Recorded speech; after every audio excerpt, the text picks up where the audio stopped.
أعوذ بالله من الشيطان الرجيم. بسم الله الرحمن الرحيم.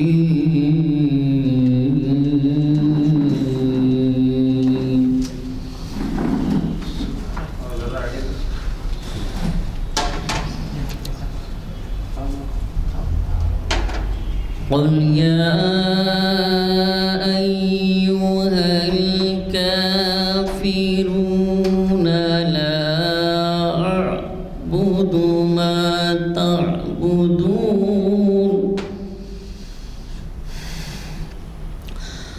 ولا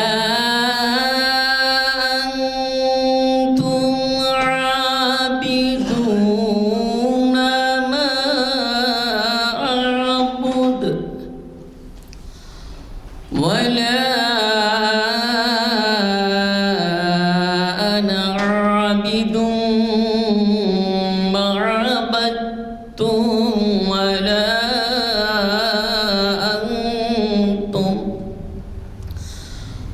ولا أنتم عابدون ما أعبد لكم دينكم ولي دين.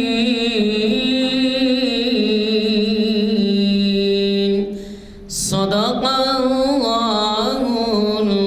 العظيم. اللہ وبرکاتہ. اعوذ باللہ من الشیطان الرجیم. بسم اللہ الرحمن الرحیم. فنادى في الظلمات ان لا الہ الا انت سبحانک انی کنت من الظالمین.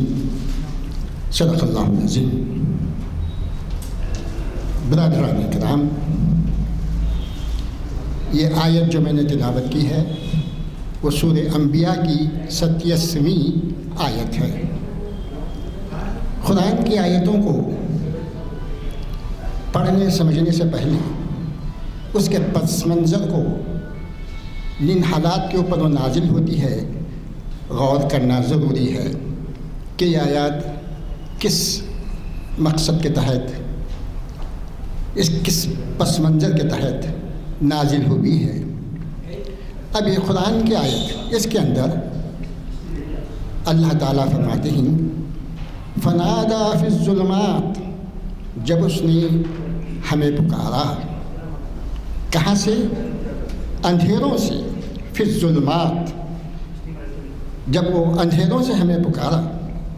اللہ تعالیٰ حضرت یونس علیہ السلام کے بارے میں اس آیت میں فرماتے ہیں کہ وہ اندھیروں سے مجھے پکارا. تب وہ اندھیرے، ایک تو یونس علیہ السلام کے آپ تفصیلات دیکھیں گے قرآن کے اندر جو آئی ہیں. مچھلی والے، ذُنُّون بھی ان کو کہا جاتا ہے. تو یہ جب آیت نازل ہوئی، اللہ تعالیٰ فرماتے ہیں کہ یہ اندھیروں سے اس کو انہوں نے مجھے پکارا اور کیا کہا؟ اے میرے رب، لا الہ الا انت سبحانک انی کنت من الظالمین. جب وہ تاریکیوں سے، اندھیروں سے، اور اندھیرے کہہ کے ایک اندھیرا رات کا، دوسرا اندھیرا سمندر کے اندر کا، تیسرا اندھیرا مچھلی کے پیٹ کا. یونس علیہ السلام مچھلی کے پیٹ سے جو ہے اللہ تعالیٰ کو پکار کے آواز دیتے ہیں کہ اے میرے رب، یا الہی، تیرے سوا کوئی معبود نہیں، لا الہ الا انت سبحانک، تیری ذات پاک ہے، میں ہی اپنے آپ پہ ظلم کیا ہوں، انی کنت من الظالمین، میں ہی ہوں، مجھ سے جو غلطی خطا ہوئی ہے، میں ہی گناہ گار ہوں، سزاوار ہوں، بس تو بخشنے والا ہے، تو ہی عبادت کے لائق ہے. اللہ تعالیٰ کو یوں یونس علیہ السلام پکارتے ہیں. اور اللہ تعالیٰ اس کے بعد کی آیت میں فرماتے ہیں کہ میں نے ان کی دعا کو قبول کر لیا. اس کا مطلب یہ ہوا کہ جب کوئی بندہ مصیبتوں سے گھرا ہوا، آفتوں کا مارا، اللہ کو قلب دل سے آواز دیتا ہے تو اللہ تعالیٰ یقیناً سنتے ہیں اور اس کو اس مصیبت سے نجات دیتے ہیں۔ جس طریقے سے یونس علیہ السلام نے اللہ سے معافی مانگی کہ یا اللہ تو تیری ذات پاک ہے اور میں ہی گناہ گار ہوں، مجھ ہی سے خطا ہوئی، اس طریقے سے جب بندہ اللہ تعالیٰ کے پاس عجز و عاجزی کے ساتھ آتا ہے تو اللہ تعالیٰ یقیناً اس کو اس کی تکالیف کو دور کرتے ہیں۔ حدیث کے اندر یہ بات آتی ہے اس آیت کے تعلق سے، رسول اللہ صلی اللہ علیہ وسلم نے فرمایا کہ جو کوئی بندہ جب کبھی وہ کسی بھی مشکلات میں گھر جائے، کوئی آفات و بلاءات میں مبتلا ہو جائے، تو اس کو بھی پورے یقین کے ساتھ اس آیت کو پڑھ کر دعا مانگی جائے تو انشاءاللہ تعالیٰ وہ دعا قبول ہوگی اور اس کو ان حالات سے نجات ملے گی۔ اور اسی آیت کو آیت کریمہ بھی کہتے ہیں۔ آپ لوگوں کا مشاہدہ ہوگا کہ جب کبھی بھی نیا گھر بنتا ہے، دکان کا افتتاح ہوتا ہے تو آیت کریمہ کی تلاوت کرتے ہیں، اسی کو آیت کریمہ بھی کہا جاتا ہے۔ اللہ تعالیٰ ان سب آیتوں کو ہم کو سمجھنے اور اس کے اندر تدبر کرنے اور عمل کرنے کی توفیق نصیب عطا فرمائے۔ آج کے عنوان کے تعلق سے آج تاریخ اسلام کی الحمدللہ 982ویں نشست ہے جو جامعہ مسجد عالیہ گنج فاؤنڈری کے اندر بعد نماز عصر کانفرنس ہال میں منعقد ہو رہی ہے۔ آج 3 دسمبر 2022 ہے اور آج مخاطب کرنے والے ہیں ہمارے ہر دل عزیز مفتی صاحب جو ہمارے لیے کئی محافل کی جو ہے وہ سربراہی کر چکے ہیں اور ہمیں اپنے مفید مشوروں سے ہم کو نوازی ہیں، محمد عرفان قاسمی صاحب۔ اور آج ان کا عنوان بھی اس طریقے سے ہے، آج کل کے ماحول کے اعتبار سے، آج کل کے ہمارے نوجوانوں کی بے راہ روی کے اعتبار سے بہت ہی اہم ہیں۔ آپ کا عنوان ہے نوجوان نسل کی بے راہ روی اور غیر ازدواجی تعلقات۔ میں گزارش کرتا ہوں جناب عرفان قاسمی صاحب سے کہ وہ آئیں اور ہمیں اپنے موضوع پر بات کر کے ہمیں فیضیاب ہونے کا موقع دیں۔ ورحمۃ اللہ وبرکاتہ۔ بسم اللہ الرحمن الرحیم۔ نحمده ونصلي ونسلم على رسولنا الكريم اما بعد فاعوذ باللہ من الشیطان الرجیم بسم اللہ الرحمن الرحیم۔ ولا تنكحوا المشركات حتى يؤمن ولأمة مؤمنة خير من مشركة ولو أعجبتكم ولا تنكحوا المشركين حتى يؤمنوا ولعبد مؤمن خير من مشرك ولو أعجبكم أولئك يدعون إلى النار والله يدعو إلى الجنة والمغفرة بإذنه ويبين آياته للناس لعلهم يتذكرون صدق الله العظيم۔ وقال النبي صلى الله عليه وسلم لا تزول قدم العبد عند ربه يوم القيامة حتى يسأل عن خمسه: عن عمره فيما أفناه وعن شبابه فيما أبلاه وعن ماله من أين اكتسبه وفيما أنفقه وعلم فيما يعلم أو كما قال عليه الصلاة والسلام۔ محترم گرامی قدر حاضرین کرام و ناظرین عظام، اس عنوان کو دینے کا مقصد آپ حضرات جانتے ہیں کہ اس وقت میڈیا پر ایک انتہائی دل دہلانے والا واقعہ پیش آیا ہے۔ ایک مسلم نوجوان نے غیر مسلم لڑکی کو اپنے پاس رکھا اور پھر کسی بات پر اس سے ناراض ہو کر نہ صرف اس کا قتل کیا بلکہ اس کے جسم کے 35 ٹکڑے کر ڈالے اور اس کو مختلف علاقوں کے اندر پھینکتے چلے گیا۔ وہ واقعہ بھی تازہ ہی تھا کہ یو پی کے کیپٹل سٹی کے اندر یعنی شہر لکھنؤ میں ایک اور واقعہ پیش آیا. وہاں پہ ایک مسلم لڑکے نے تیسری منزل سے اپنی ناجائز تعلق رکھنے والی لڑکی کے ساتھ دھکم پیل کی اور وہاں سے ڈھکیل دیا، اور جس کے نتیجے میں اس کو بھی اسپاٹ پر موت ہو گئی. ایسے واقعات جب میڈیا پر آتے ہیں تو چونکہ ایک طرف غیر مسلم لڑکی ہے اور دوسری طرف مسلمان لڑکا ہے، تو نفرت کے ماحول میں ان کو ایک غذا فراہم ہو جاتی ہے، اور جس کے نتیجے میں وہ لوگ اس کو ایسے پیش کیے کرتے ہیں جیسے ہر مسلمان کا کام یہی ہے کہ غیر مسلموں کو پھانسا جائے اور ان کے ساتھ اپنی جنسی ہوس کی تکمیل کی جائے، اور جب وہ اس سے کام بند ہو جائے تو اس کو قتل کر دیا جائے. اس سلسلے میں مناسب معلوم ہوتا ہے کہ ہم علماء اکرام کی جو ذمہ داری ہے وہ یہ ہے کہ اسلام نے جن احکامات کو واضح انداز میں بیان کیا ہے، ان احکامات میں سے سب سے زیادہ واضح انداز میں قرآن و حدیث کے اندر جو بات ارشاد فرمائی گئی ہے وہ ہمارے ازدواجی تعلقات سے متعلق ہے. اللہ رب العزت نے اور رسول اللہ صلی اللہ علیہ وسلم نے نکاح کے تعلق سے بھی، طلاق کے تعلق سے بھی، یعنی معاشرتی پہلو سے یہ دونوں مضامین بہت اہم تھے. اس لیے اللہ کے رسول صلی اللہ علیہ وسلم نے اس میں بالتفصیل امت کو آگاہی فراہم فرمائی. اللہ کے رسول صلی اللہ علیہ وسلم نے ہمیں کس طریقے سے ازدواجی تعلق کو قائم رکھنا ہے اس میں مکمل رہبری اور رہنمائی فرمائی ہے. لیکن آج نوجوانوں کا جو تعلق ہے وہ علماء اکرام سے نہیں ہے.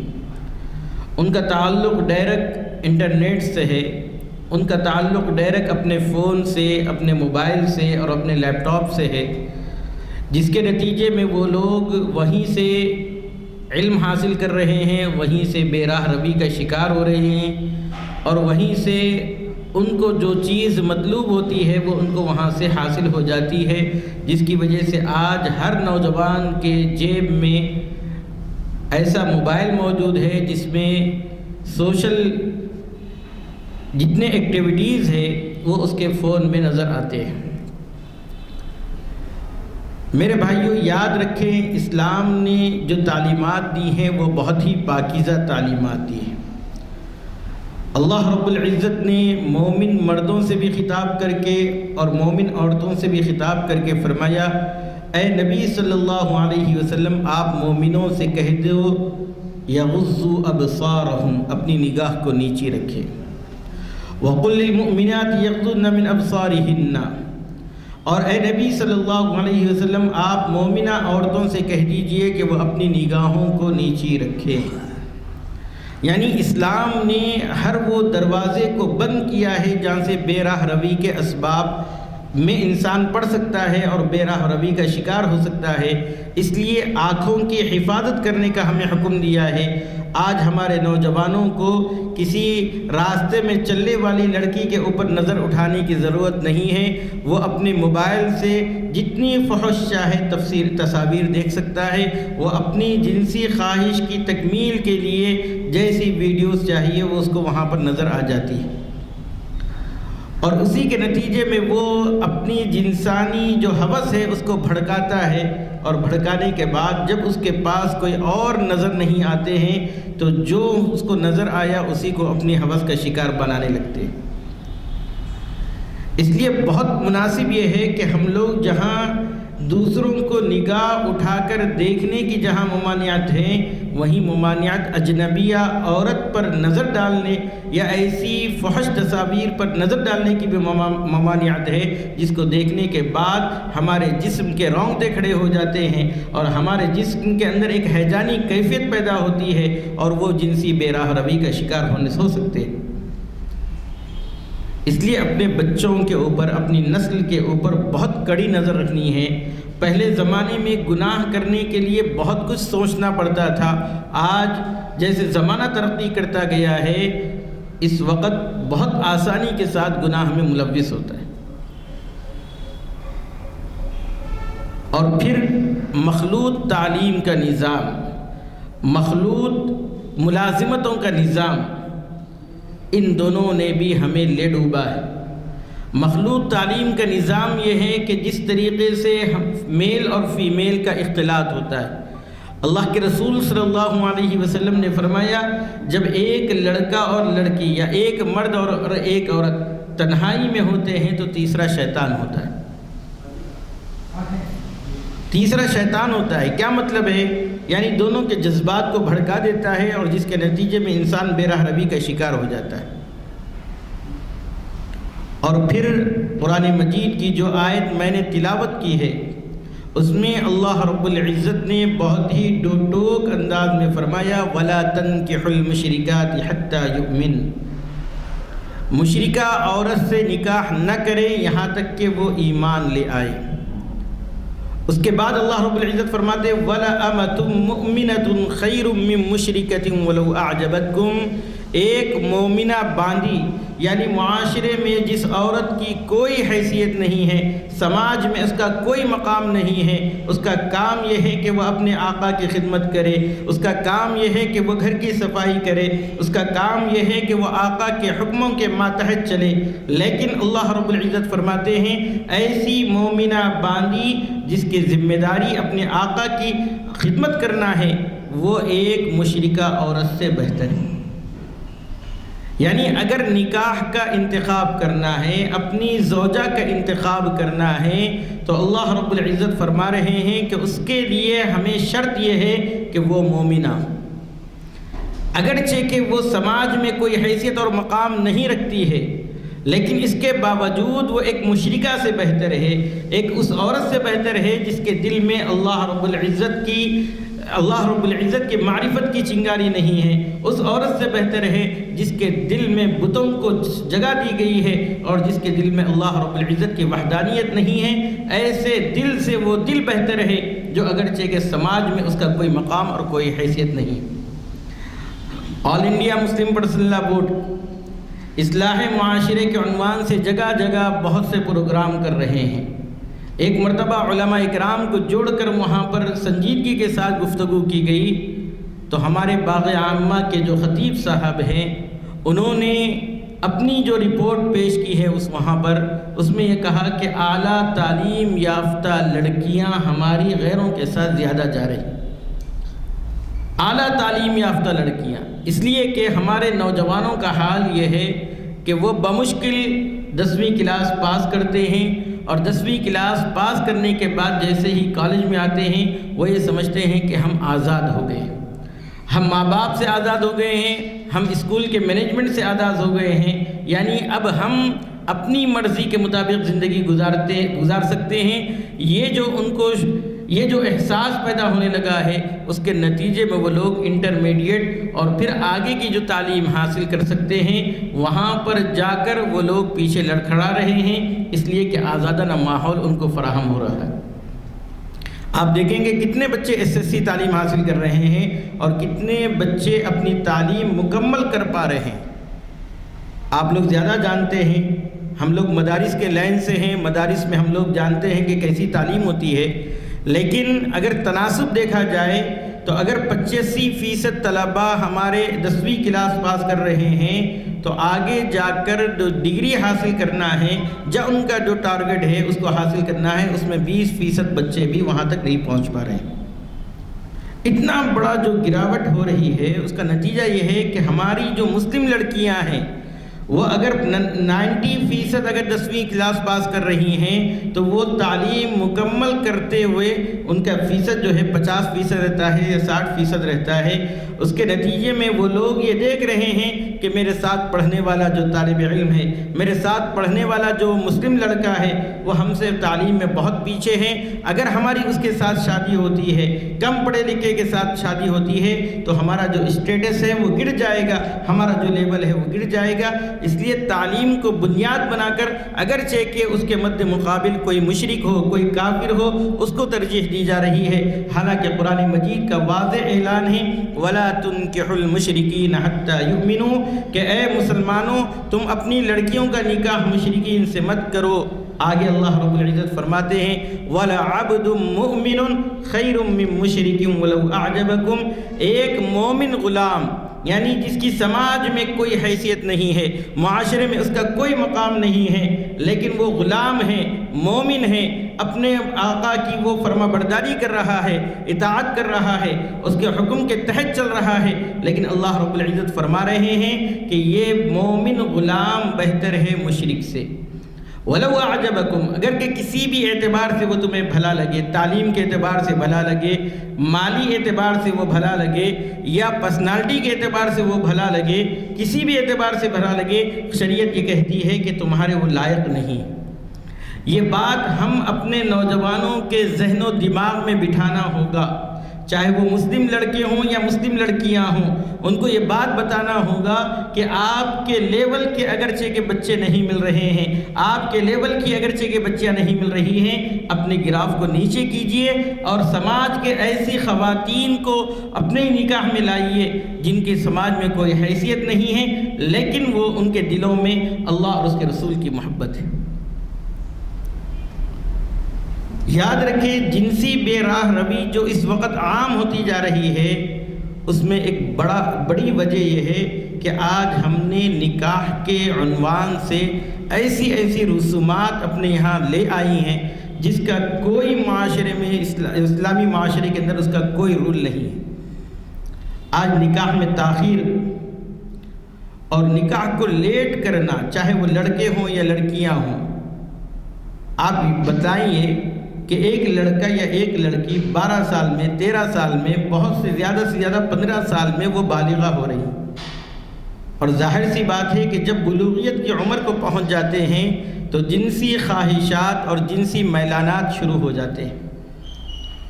اور پھر ہم اس کے بعد نکاح کر رہے ہیں 30 سال 32 سال 35 سال، اتنا جو بڑا گیپ دے رہے ہیں، اس میں ہم نے جو فطری طور پر جو جنسی خواہش ابھرتی ہے، اگر اس کو ہم دباتے چلے جائیں گے تو یاد رکھیں کوئی بھی فطری جو تقاضا ہوتا ہے اس کو جتنا دباؤ گے وہ اتنا ہی ابھر کے سامنے آتا ہے۔ تو آج سماج کے اندر، معاشرے کے اندر یہ نہیں دیکھا جا رہا ہے کہ ہم جس سے محبت کرنا چاہتے ہیں یا جس کو اپنی منکوحہ بنانا چاہتے ہیں وہ ایمان والی ہے یا نہیں ہے، یہ نہیں دیکھا جا رہا ہے، بس اپنی جنسی خواہش کی تکمیل۔ اور یاد رکھیں ایک عورت بہت حد تک وہ جذبات سے مغلوب ہو جاتی ہو، سبز باغات دکھانے پر وہ کچھ دیر کے لیے یا کچھ دنوں کے لیے ان باغات کی سیر کرنا چاہتی ہو، لیکن ایک وقت آتا ہے وہ یہ سمجھتی ہے کہ یہ شوہر یا یہ میرا بوائے فرینڈ بہت دنوں تک مجھے بیوقوف نہیں بنا سکتا ہے، وہ دباؤ ڈالتی ہے یا تو اس کے ساتھ شادی کر لیا جائے یا کسی اور طریقے سے وہ دباؤ ڈالنے کی کوشش کرتی ہے، جس کا نتیجہ یہ ہوتا ہے کہ انسان مجبور ہو کر اس کو اس راستے سے ہٹانے کی کوشش کرتا ہے، اور آج ہو رہا ہے۔ اور اس میں بہت بڑی وجہ قتل کے اور بے راہ روی کے وہ ہیں کہ جو ہمارے فلمی دنیا سے ہمارے پاس آئے، بچے ایسے فلمیں دیکھ رہے ہیں، اور ایسے ہی بہت سے پروگرام ایسے ہمارے ٹی وی چینلوں پر آتے ہیں جس میں انسان کو قتل کرنے کے اور قتل کو چھپانے کے اسباب بتائے جاتے ہیں۔ آپ خود آفتاب کی وہ تقریر سن لیجئے جس میں اس نے جو ہے اپنے آپ کو یہ کہا کہ میں نے نیٹ سے، فلموں سے میں نے یہ سیکھا ہے کہ کس طریقے سے لاش کو ٹھکانے لگایا جاتا ہے، لاش کو کیسے ٹھکانے لگایا جاتا ہے، یہ سب جو ہے انٹرنیٹ پر موجود ہیں۔ ایک نوجوان جس کے سر پر جنون سوار ہو گیا ہو، وہ نوجوان ایسی حرکتیں کرنے لگتا ہے۔ اکبر الہ آبادی نے کہا تم شوق سے کالج میں پڑھو پارک میں جھولو، تم شوق سے کالج میں پڑھو پارک میں جھولو، جائز ہے غباروں میں اڑو چرخ پہ جھولو، پر ایک سخن بندے عاجز کی رہے یاد، اللہ کو اور اپنی حقیقت کو نہ بھولو۔ آج مسلمان اس وقت اپنی حقیقت کو بھول چکا ہے، اللہ کو فراموش کر چکا ہے، اللہ رب العزت قرآن مجید میں فرماتے ہیں یا ایھا الذین آمنوا اتقوا اللہ ولتنظر نفس ما قدمت لغد واتقوا اللہ ان اللہ خبیر بما تعملون۔ اے ایمان والو، یا ایھا الذین آمنوا اتقوا اللہ، اے ایمان والو اللہ سے ڈرو، ولتنظر نفس، ہر نفس کو چاہیے کہ وہ دیکھے، ما قدمت لغد، کہ اس نے کل کے لیے کیا آگے بھیجا ہے۔ یعنی ہماری جو سوچ ہونی چاہیے، ہماری جو فکر ہونی چاہیے وہ یہ دنیا نہیں ہے، بلکہ اس دنیا سے ہٹ کر ہمیں جو آخرت کی فکر کرنی ہے اس کے لیے ہمیں دنیا کے اندر بھیجا گیا ہے۔ اسی لیے اللہ رب العزت آگے فرماتے ہیں واتقوا اللہ، اور اللہ سے ڈرو، ان اللہ خبیر بما تعملون، اللہ رب العزت تمہارے سب اعمال سے باخبر ہے۔ ولا تکونوا کالذین نسوا اللہ، وَلَا تَكُونُوا كَالَّذِينَ نَسُوا اللَّهَ، اور تم ان لوگوں کی طرح نہ ہو جانا جنہوں نے اللہ کو بھلا دیا ہے۔ کیا ہوتا ہے؟ فَأَنْسَاهُمْ أَنفُسَهُمْ، اللہ رب العزت ان کو اپنے آپ سے بھلا دیتے ہیں۔ بندے عاجز کی ایک بات یاد رکھنے کے علامہ اکبر الہ آبادی کہتے ہیں، پر ایک سخن بندے عاجز کی رہے یاد، اللہ کو اور اپنی حقیقت کو نہ بھولو۔ آج ہم لوگوں نے اللہ کو بھلا دیا، جس کی وجہ سے اللہ رب العزت نے ہماری جو حقیقت ہے اس کو بھلا کر رکھ دیا۔ آج ارتداد کے اتنے واقعات پیش آ رہے ہیں، اور آپ کو جان کر حیرت ہوگی کہ اس وقت دشمنان اسلام کو جو اسلام کے خلاف مواد فراہم کر رہے ہیں، اسلام کے خلاف مضامین لکھنے کے اس میں ان کی جو مدد کر رہے ہیں، وہ ایک علماء کا گروہ ہے۔ ہر زمانے کے اندر ایسے علماء پیدا ہوئے ہیں، ایسے لوگ پیدا ہوئے ہیں جن کو مادی ضروریات کی تکمیل پیش نظر ہوتی ہے، ان کو صرف مادی ضرورت پیش نظر ہوتی ہے، اور مادی اسباب کے پیچھے وہ پڑے ہوئے رہتے ہیں۔ وہ عبد الدینار ہیں، عبداللہ نہیں ہیں، یعنی دینار کے بندے ہیں۔ ان کو جب بھی دینار اور درہم مل جاتا ہے وہ مسلمانوں کے خلاف بغاوت کرنے پر اتر آتے ہیں۔ کل کا اگر آپ سپلیمنٹ منصف کا دیکھیں، حضرت مولانا خالد سیف اللہ رحمانی صاحب کا مضمون حلالہ کے عنوان پر، بہت بہترین عنوان پر انہوں نے مضمون لکھا ہے۔ اس کے آخر میں حضرت نے جو بات لکھی ہے، اس مضمون کو لکھنے کی جو وجہ بیان کی ہے وہ یہ ہے کہ ایک اخبار کی رپورٹ ہے جس میں باضابطہ ان علماء کرام کا، ان مدرسوں کے ذمہ داروں کا نام لکھا ہوا ہے ایک انگریزی اخبار میں، جن لوگوں نے اس کو پیشے کے طور پر اختیار کیا ہوا ہے۔ حضرت نے لکھا کہ میں نے قصداً ان لوگوں کے نام چھوڑ دیے ہیں، لیکن اس اخبار کی اگر حقیقت ہے تو ایسی صورت میں حضرت نے لکھا ہے کہ 25,000 سے لے کر 1.5 لاکھ روپے تک کی فیس ہے حلالہ کرنے کی۔ یہ بھی بے روی ہے۔ اللہ کے رسول صلی اللہ علیہ وسلم نے فرمایا لعن اللہ المحل والمحل لہ، حلال کرنے والے پر اور جس کے لیے حلال کیا گیا ہے، یعنی شوہر ثانی اور شوہر اول دونوں کے اوپر اللہ کے رسول صلی اللہ علیہ وسلم فرماتے ہیں اللہ رب العزت لعنت فرماتے ہیں۔ یعنی یہ کام برا ہے، اسلام نے اس کی اجازت نہیں دی ہے۔ اسلام نے کوئی ایسا نکاح رکھا ہی نہیں ہے جس کو نکاح حلالہ کہا جاتا ہو، لیکن اس عنوان سے اگر لوگ نکاح کر رہے ہیں تو یاد رکھیں یہ جنسی بے راہ روی ہے جس کا ہم لوگ شکار ہو رہے ہیں۔ اس لیے میرے بھائیوں، ہم لوگ اپنے نوجوان نسلوں کے ایمان کی حفاظت کریں۔ اللہ کے رسول صلی اللہ علیہ وسلم نے ایک صحابی سے یہ فرمایا کہ لا الہ الا اللہ کہنے کے بعد اس پر استقامت سے جمے رہ جانا، اگرچہ کہ تمہیں جلا دیا جائے یا تمہارے جسم کے ٹکڑے ٹکڑے کر دیا جائے۔ ایمان وہ چیز ہے۔ حضرت سیدنا بلال رضی اللہ تعالیٰ عنہ کو جب ایمان کی حلاوت مل گئی تھی تو آپ دیکھیں گے کہ دشمنان اسلام نے ان کے ساتھ کتنی زیادتیاں کی ہیں، لیکن وہ اسلام سے کبھی اپنے قدم کو پیچھے نہیں ہٹایا ہے۔ حضرت عمار رضی اللہ تعالیٰ عنہ اور ان کا پورا خاندان جب اسلام کی حلاوت اور اسلام کی چاشنی انہیں میسر ہو گئی تھی تو اس کے نتیجے میں اپنے آپ کو ٹکڑے ٹکڑے کر دینا تو ان لوگوں نے پسند کیا، اپنے گھر بار کو بکھرنا تو ان لوگوں نے پسند کر دیا، اللہ کی راہ میں شہید ہونا تو گوارا کر لیا، لیکن اسلام سے اپنے قدم پیچھے نہیں ہٹائے۔ حضرت صہیب رومی رضی اللہ تعالیٰ عنہ پر جو ظلم و ستم کے پہاڑ توڑے گئے، حضرت خباب رضی اللہ تعالیٰ عنہ پر جس طریقے سے کفار نے آپ کے جسم کو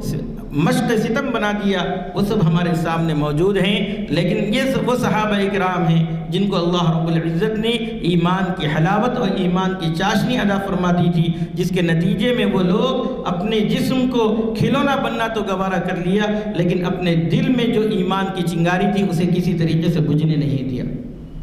آج ضرورت یہ ہے کہ ہم اپنے بچوں کے اندر ایمانی کیفیت کو پیدا کریں، ایمانی جذبات پیدا کریں، اور ان کو بتائیں کہ ایمان کی دولت کیا ہوتی ہے۔ ان کے سامنے حضرات صحابہ اکرام، حضرات اولیاء اکرام، اور اسی طریقے سے ہماری بچیوں کو ان خواتین کے کارنامے بتائیں جنہوں نے اسلام کے لیے بیش بہا قیمتی اپنی جانوں کو ضائع کیا، اپنے جانوں کو اللہ کی راہ میں کھپا دیا، اور یہ بتلا دیا کہ جان گئی تو وہ تو جانی ہی تھی، لیکن اللہ رب العزت نے جو حکم دیا تھا اس کے مطابق چلی گئی تو یہی حق ادا ہم سے ہو گیا۔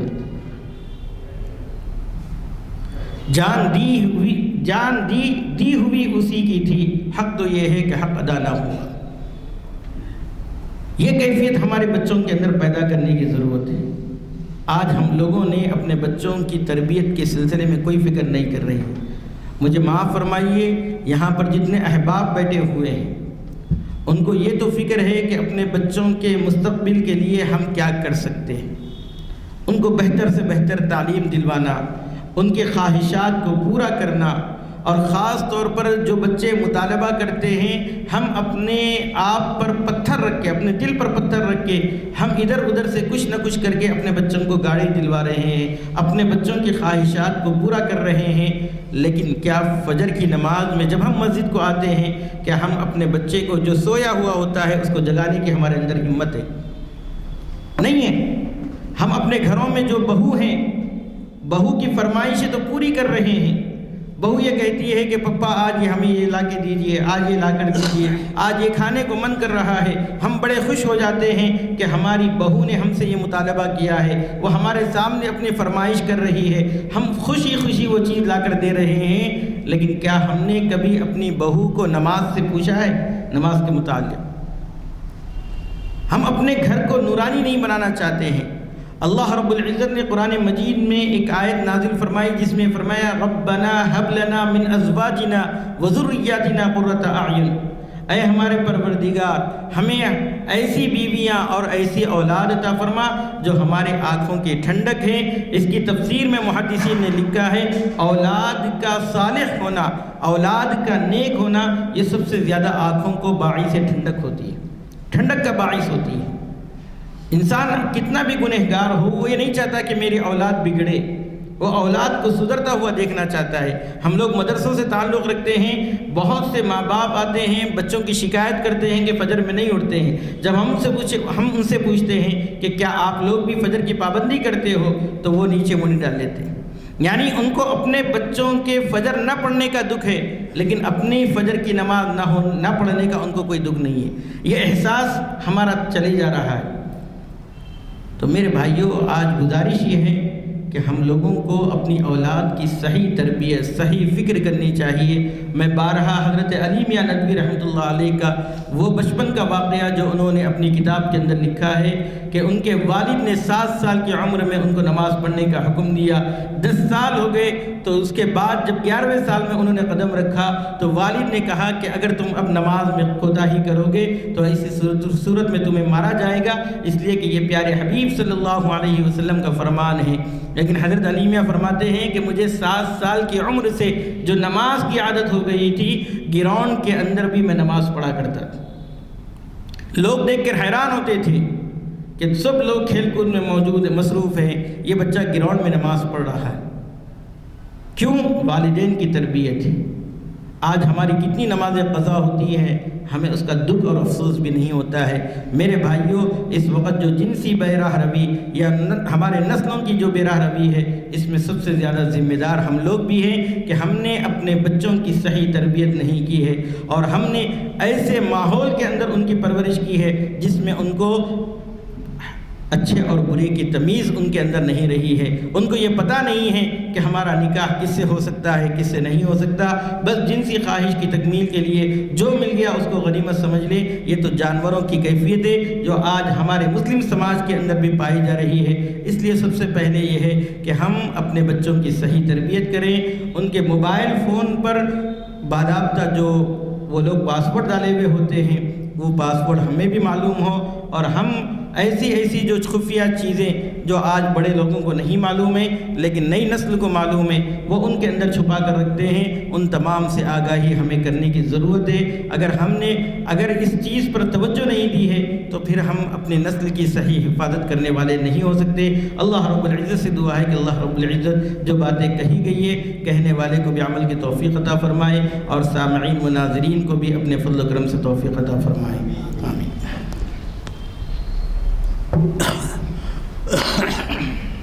السلام علیکم حضرات، روایتی طور پر ہر خطاب کے بعد میں اپیل کرتا ہوں کہ نوجوانوں کو ساتھ لائیں، تو اب دیکھ رہا ہوں کہ اس کا کچھ اثر نہیں ہوتا، نوجوان تو کچھ نظر نہیں آتے یہاں پہ، شاید 25-30 سال کی عمر سے زائد۔ اگر کوئی نوجوان ہے تو بتا دیجیے مجھے، 30 سے 35 سال سے اونچے لوگ رہتے ہیں، تو اس کے لیے ایک طریقہ نکالا جا سکتا ہے۔ میں محسوس کیا تھا، نوٹس کیا تھا کہ یہاں پر ایک صاحب ٹیپ کر لیتے تھے اس کو، اور وہ ٹیپ کر کے جا کے گھر میں اپنے محفل سجاتے تھے اور اس میں سناتے تھے اڑوس پڑوس کو اور دوستوں کو بلا کے۔ دیکھیے، کوشش کریے، اگر آپ بھی ایسا کر سکتے ہیں کہ اس قسم کے ایسے جو خطابات اعلیٰ قسم کے خطابات ہیں، اب اندازہ لگائیے کہ یہ خطابات جو ہے ہماری زندگی کا جو ہے ایسا نقشہ پیش کرتے ہیں اور ایسی ہدایات آپ کو ملتی ہیں کہ جو شاید یہاں سے ہٹنے کے بعد پھر وہ وقت گو کہ آپ نماز روزے کے پابند ہوں گے، لیکن جو ہدایات ہیں اس میں جو ہے اس پہ عمل آوری ضروری ہے۔ لہذا کوشش کریے، اگر ہو سکے تو لایا کیجیے۔ ایک صاحب لا کے رکھتے تھے یہاں پہ اور وہ جا کے اپنے گھر میں محفل سجاتے تھے، تو دیکھیے اگر اس طریقے سے ہو سکتا ہے تو لا کے رکھا کریں۔ یہ طریقہ جو ہے کئی محافل میں ہوتا ہے، کھیلوں کے میدان میں ہوتا ہے، گھروں کے تقاریب پہ ہوتا ہے، مگر یہاں پر جو ہے وہ سسٹم نہیں ہے کہ اس کو ٹیپ کر کے لوگوں کو سنایا جائے۔ میں چونکہ وقت ہو چکا ہے دعا کی گزارش کرتا ہوں۔ اللهم صل على محمد وعلى آل محمد وبارك وسلم۔ ربنا آتنا في الدنيا حسنة وفي الآخرة حسنة وقنا عذاب النار۔ ربنا هب لنا من أزواجنا وذرياتنا قرة أعين واجعلنا للمتقين إماما۔ ربنا لا تزغ قلوبنا بعد إذ هديتنا وهب لنا من لدنك رحمة إنك أنت الوهاب۔ سبحان ربك رب العزة عما يصفون وسلام على المرسلين والحمد لله۔ جزاك الله۔